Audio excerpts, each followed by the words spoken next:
Hello everyone and welcome back for some more Drag Race gossip, secrets and drama. So I'm back for another Have Your Say video and this is for Drag Race Season 16 episode 13. So today we're going to be recapping what happened in the episode, going through the results of the Have Your Say poll, and I'll be talking about a little bit of drama to do with whether Q copied this makeup look from this week from someone else. All that and more coming up in today's video, so let's get started.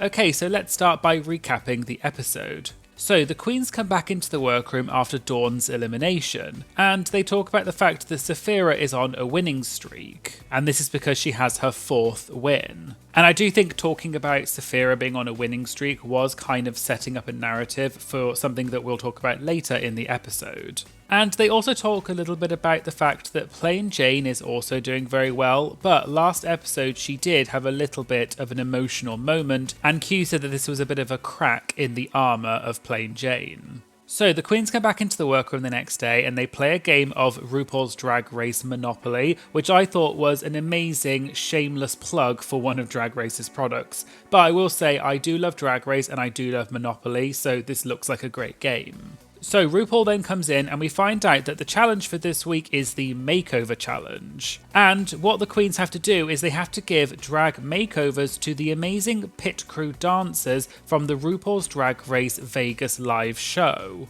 And I thought this was a really cool concept because we've never quite seen something like this before. We've seen people come in who are maybe dads we've had on season 4, or we've had married couples on season 6. But I thought this was quite cool because these dancers are obviously all very kind of male presenting and some of them might be quite difficult to put into drag. But I thought it was cool that they're all very professional dancers and they know what it's like to be on the stage with queens. And I thought this was a really interesting dynamic to have in the Makeover Challenge. So the queens then get paired up and the way they do that is to pick a ball at random, and that ball colour represents a colour of one of the underwear of one of the dancers. And so Q is paired with Sebastian, Morphine is partnered with Miguel, Nymphia is partnered with Jonathan, Sapphira gets partnered with Mark, and Plain Jane gets partnered with Nick. The queens then get to work talking to the dancers and finding out what their style is and what the type of makeover they would like. And I did think all of the queens seemed to be quite well matched with the dancers, and they all kind of seemed to have quite similar personalities, which I thought was nice. And I did wonder whether this might be deliberate in the way that they assigned the queens, but the queens at Roscoe's this week said that it really was random and the balls were all different colours and they also had other balls in there as well, so apparently it really was random. And then RuPaul comes into the workroom and does a walkthrough with each group. And I think the one thing that really stood out was when Plain Jane told RuPaul that her partner's name was going to be Lazi Susan. And RuPaul absolutely lost it and started laughing for absolutely ages. And I did think this was a really funny moment. I do think that the idea of having the name Lazi Susan is really good. However, I don't know if I quite understood why RuPaul found it so funny, but I actually think RuPaul laughing was more funny than the actual name itself. And just in case anyone doesn't know, a Lazi Susan is a kind of rotating thing that you have on the table. It's almost a bit like a serving table that you can spin around so each person can easily get to the food item on it. We also find out that the queens, as part of doing the makeover, also have to come up with a dance. And I thought this was really fun because obviously the people in the makeover are professional dancers, so hopefully this will be good. And we see obviously Q struggling with some of the dancing, which has become quite a big topic throughout the show. And during the rehearsal, we find out that Sapphira has to ditch her original idea for the outfit because it's just too big to dance in. And again, like I said, this is clearly setting up a kind of narrative to show that Sapphira maybe isn't doing as well as she has done so far. And this is potentially one of the first times that she's having some struggles. And then the queens come back into the workroom the next day, and that's when they actually start doing the makeover and the makeup, including shaving. And I thought this moment was so funny. This angle of showing Nymphia when she's shaving the armpit, I thought was just so funny. Okay, so now let's go through the actual runway and the makeovers. As usual, I'm not going to talk about the actual fashion element of it because it's not really my thing, but given that this is a makeover challenge, I'll be talking more about my perception and my opinions of the actual makeover itself rather than specifically the fashion. So first up we had Q and her partner, whose drag name for this is Luna. I thought Q's look was very cool and obviously very unusual. I thought that it matched really well. The two of them definitely look like they come from the same drag family with the same makeup that they had. I also thought it stood out because it's quite different from the other makeovers and it's a very different style of drag. And it did remind me of the season 12 makeover with Crystal Method when she did the Bert and Ernie makeover. And it was very different to the others, but I think it worked. And I think that Q is kind of doing something similar here by doing something quite out of the box. Okay, so next we had Morphine and Latina. I think that Morphine probably has the best makeup skills of any of the queens left in the competition. Her face always looks so good, and I think she did a really good job of putting her face on her partners. I do agree with the judges that perhaps it's a little bit of a simple idea for the costumes. It is just a very pretty dress, but not much more. And I do feel slightly sorry for Morphine because I think she had one of the harder challenges because she is very sort of petite and quite small, whereas her partner is very large with big shoulders, and that did kind of come across in the makeover because the shoulders were out. I do think perhaps they would have benefited from having something covering the shoulders slightly. But overall, it was still a beautiful look. I really liked the outfits and I thought they worked really well together, and Morphine always turns it out on the runway. And Morphine is the BBL queen, so I thought this was a really nice reveal at the end. Next we had Nymphia Wind and Juanita Wind. I thought the bird idea was really cool and it was very out there, and I think that the outfits were beautiful. There was so much detail to them, and although they're different colours, you can tell that they're from the same family with the same styling throughout. And I thought it was really cool that her partner was straight, and that was something they talked about. And I think that was really important to show that there's different varieties and different types of people that work within the queer community and the scene. And I think Nymphia and her partner worked really well together. Next we had Sapphira and her partner Shakira Cristal. I did feel sorry for Sapphira because she did say earlier that she had to ditch her original idea because it was just too big to dance in. Unfortunately, I didn't really like what she came up with, although I can understand that this was clearly a very last-minute decision. But to me, there just wasn't a huge amount of family resemblance. They're both orange, and we found out that one of the outfits, I believe the outfit that Shakira was wearing, is from Plain Jane. And I think Sapphira probably did the best with what she had, but unfortunately the family resemblance wasn't quite there. I thought actually one of the biggest things was the blue bit under Sapphira's skirt. I just thought that didn't match at all with what Shakira was wearing, and that was actually one of the things that really drew me out of the family resemblance. But overall, I thought they actually worked really well together, and I think Sapphira knew that this was not her best work, and this was obviously a last-minute decision to try and just find something to wear on the runway. But unfortunately, I just don't think it quite worked, although I will say that I thought the makeup was really good. And then finally we had Plain Jane and her partner, Lazi Susan. I thought this was a really good makeover, and I think they both looked great. The body was on point, which is obviously something that Plain Jane is very known for. A lot of people were saying in the comments, and we will talk about this a little bit more with the Have Your Say poll comments, but the outfits were basically identical, and some people didn't really like the fact that it was almost too matchy-matchy. But I thought that Plain Jane, every detail was thought about, even though they were basically identical, which in some ways was a little bit of a shame. I would have preferred maybe a tiny bit more variation. But overall, I thought that the makeup, the hair, the styling, everything was really on point.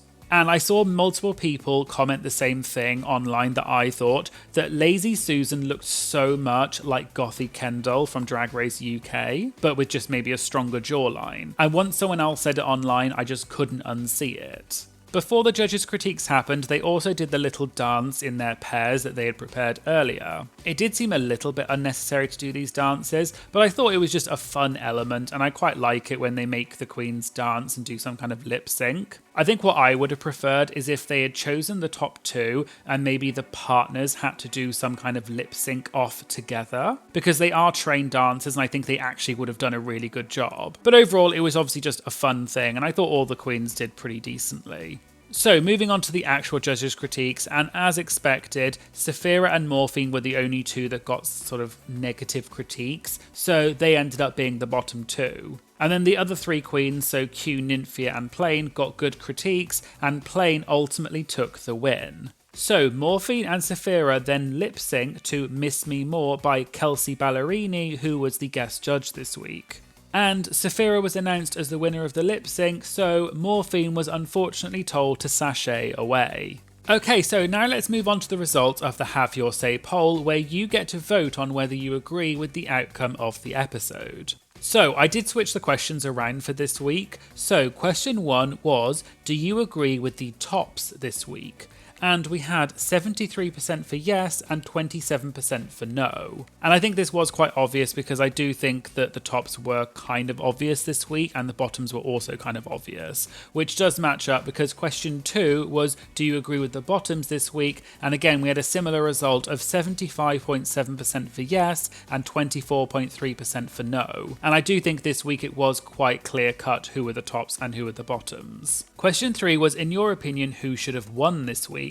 And we had 48% for Plain Jane. And I do agree somewhat because I do think that Plain did a really good job. I think both her and her partner looked great, even though the outfits were pretty much an exact match. But we'll talk about that a little bit more in the comments section. Next was Nymphia Wind with 31.5%, which does make sense because Nymphia also looked great and I really loved her makeover style. And then we had Q with 16.8%, which does make sense because it aligns with the judges' critiques. Question 4 was, in your opinion, who should have been eliminated this week? And we had 50.9% for Morphine Love Dion, which does make sense because she had been in the bottom several times and she was lip-syncing against Sapphira, who is arguably doing the best in the season. So I do think this was probably a fair result. But surprisingly, we also had 29.6% for Sapphira Crystal, which is kind of surprising because she is the frontrunner so far of the season. And then we had 15.2% for Q.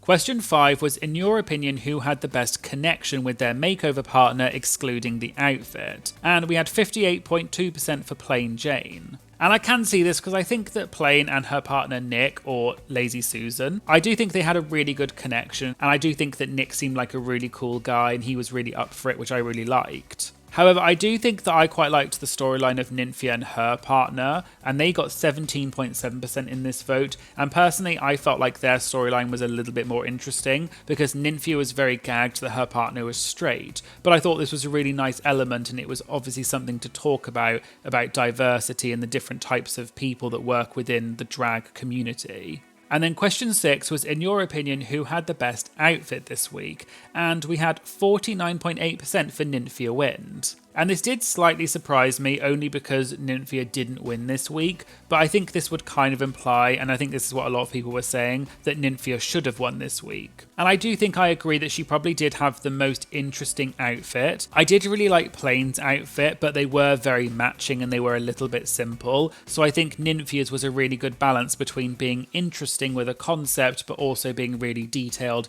and having enough matchingness so you could see that there was a family resemblance. And then next we had Q with 28.1%, which again does make sense. Like I said, I really liked Q's. I thought it was something very out of the box, but all of the details were really good and there was clearly a lot of attention to detail. And then we had Plain Jane in third position with 18.6%. And then for the last question, which was, in your opinion, who is the front runner so far, i.e. the most likely to win the season? And perhaps unsurprisingly, we had 57.4% for Sapphira Crystal.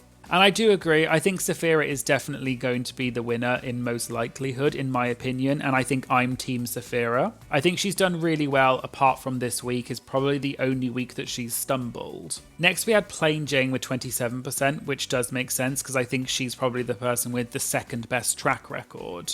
And I think her win this week brought her up to 4 wins, which is the same as Sapphira, so I think that those two are likely going to be the final two. And then we had Nymphia Wind with 14.9%, which again I do agree with because for a long time I think Nymphia was the front runner, but I think in the last few weeks Sapphira has kind of overtaken her because she's had more wins. But let me know in the comments who you think the winner of the season is going to be. Okay, so now let's move on to the comments for this week. So, one of my Patreon members, Shelby, said, "Makeovers are my favourite challenge and this week was extra fun because the dancers were already so familiar with drag and performing. You might need to add Lazi Susan to your Have Your Say voting options now though, she slayed." And I do agree that I think makeovers are a really fun challenge. Sometimes they can drag a little bit, I think, in the episodes because there's maybe not as much going on until right at the end. But I thought the element of having the dancers there, as Shelby said, was really fun because they definitely had a kind of knowledge of drag and they were involved in it enough that they were clearly used to being on stage and on TV and they were really comfortable. My Patreon Ashley then said, I think my prediction for the top 4 was right. I knew it was going to be those 4. And I do think this top 4 is extremely strong and it's probably one of the top 4 that I saw right from the start. I think there were a few people that maybe I thought were going to make a little bit further, but I think for the last few weeks it's been obvious who the top 4 were going to be. And my Patreon member Steven said, I thought it was cool to have a rematch of Sapphira and Morphine, but this time instead of to win, it was to stay. And this is obviously referring to the fact that a few episodes ago when there was a non-elimination, Sapphira and Morphine lip-synced for the win, whereas obviously this time they lip-synced for their lives. And actually this brings up a topic that came up a lot in the comments about the lip sync between Sapphira and Morphine. And actually many people said that they thought that Morphine technically won the lip sync over Sapphira. And I do unfortunately say I probably would have to agree. I do think that Morphine turned it maybe a little bit more than Sapphira. However, I will say Sapphira did do a very good job. I don't think it was, for me, a very clear distinction. I think they both did decently well. But I think because Sapphira has such an amazing track record, whereas Morphine's been in the bottom so many times, I do think it would have been an absolute gag if Sapphira had been sent home. And again, we've talked about this before, but it does bring up the whole issue of, is it a lip sync for your life and is it only the lip sync that counts, or does track record come into it? But let me know what you think in the comments. Do you think it's fair for someone like Sapphira to be sent home in a lip sync, even if she's got the best track record? Or do you think it should be only the lip sync that counts and nothing else? The other thing that came up a lot in the comments, which I did mention earlier, was that some people felt that Plain Jane and Lazi were too matchy-matchy, and actually a lot of people said that they preferred Q and Luna because they had something quite different and quirky. And I can see that. I do think that Plain and Lazi, although they both looked great and everything was really on point and every detail was really well thought out, they were very simple and very matching. But we've seen on Drag Race that sometimes you do just have to do something so obvious that it really hits home, and I think maybe that actually worked in Plain's favour this week. Okay, so now we're going to move on to a little bit of drama that happened this week that's related to this week's episode involving Q and whether she copied someone else's makeup style. So, Hugáceo Crujiente is a Spanish drag performer who competed on season 1 of Drag Race España. And Hugáceo is known for having a very conceptual style of makeup, and their signature style tends to be a white face with bright colours and bold patterns. And how this relates to season 16 is that after the makeover challenge aired, Hugáceo made a tweet, which has since been deleted, where they said that Q's makeup in the makeover episode was basically the same as Hugáceo's makeup. And I got this deleted tweet from a Reddit thread, and obviously the tweets are in Spanish, but the translation of this first tweet is, "Hey, I didn't invent makeup, but isn't Q's makeover literally my face?" Then in the second tweet, Hugáceo included a photo of Q's makeup and then also a photo of Hugáceo's makeup, and the tweet said, "So this doesn't bother me in the least, and it could have been a coincidence, but I'm not crazy, right?" And as I said, this tweet was then deleted quite quickly because Hugáceo received a lot of criticism from people who said that Hugáceo didn't invent this type of makeup style. And people responded and posted photos of queens, such as Milk, who had been doing this type of makeup style for years. There were also some comparisons made to Sasha Velour and her makeup during the Club Kid runway on season 9, as well as this makeup style done by season 12 contestant Crystal Method. And there were also other comparisons too. A Twitter user also replied to Hugáceo's now deleted tweet, but the reply is still visible on Twitter, and they asked what reference Hugáceo used for their look, and perhaps both Hugáceo and Q used the same references. And Hugáceo's reply is still visible, and it says, "It is something that I have also thought about having had similar references because it is one of my first makeups and I had to have references, but I don't remember them." Also, on Fashion Photo Review for this episode, Raja even said that Q's makeup reminded her specifically of Hugáceo. Someone then tweeted about this and tagged Hugáceo in the tweet, and then Hugáceo tweeted the actual clip of Raja saying this, and the caption just had the eye and lip emojis. And someone in the reply said, "Hang it up, love, she's been doing those kinds of looks." And they posted some photos of Q doing this style of makeup, and the photos date back to around 2019 onwards. And Hugáceo replied to this tweet and said, "We have similar inspirations, it's totally okay, I didn't invent this kind of makeup." And in general, I think it's clear that Hugáceo was not trying to imply that they invented this type of makeup or that Q copied them. But that's clearly how some people perceived the tweet, and that's probably why Hugáceo deleted their original tweet. So please do not send hate to Hugáceo or anyone else that was mentioned. However, the reason I mentioned this subject in this video is because it brought up an interesting conversation about makeup and fashion styles, and whether it's okay to do something similar to someone else, and whether that counts as copying or not, and how can you prove whether someone originated an idea or not. And this situation reminded me of something similar that happened last year that I did mention in a video, when a makeup artist named Hungry tweeted saying that Drag Race UK Season 3 winner Crystal Versace had copied one of their makeup looks, and Crystal had responded back to them. I'll put a link to this video in the description if you want the full story. And there have also been examples of other fashion styles being apparently copied too. For example, back in January of 2023, Drag Race UK Season 4 contestant Sminty Drop called out a prominent influencer called Papaya X for copying Sminty's photo shoot that she did for her cockroach look from Drag Race UK.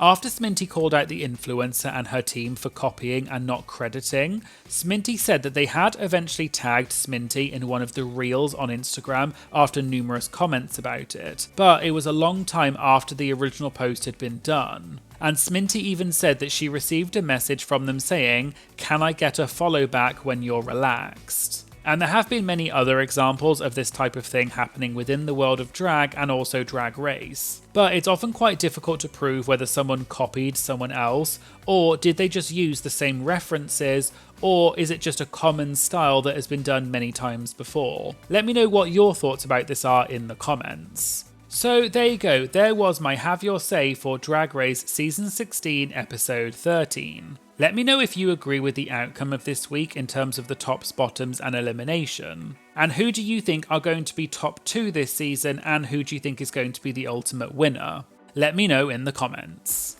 And I'd like to say thank you to all of my incredible Patreon members for your ongoing support. In the Shantae You Stay tier we have Amy, Anna, Becky, Charlie, David, Emmy, Linda, Shelby and Stephen. And in the You're a Winner Baby tier we have Alan, Ashley, Bailey, Emerald1508, Ethan, Josh, Kat, Lisa, PC Smush, Rachel, Rochelle and Sam. You are all absolutely incredible and I'm blown away by your support. Thank you so much for being part of my Patreon. I really appreciate it, and it really does make a huge difference to my channel. And if you'd like to have your comment featured in my Have Your Say videos, as well as get early access to my videos and priority when submitting interview questions, please consider signing up to my Patreon and supporting my channel, and I'll put a link in the description. Please make sure you like, comment and share this video, as it really helps support my channel. And of course, please make sure you hit the subscribe button to stay up to date about new uploads. Thanks again for watching, and I hope you'll join me again in future videos. Thank you, bye!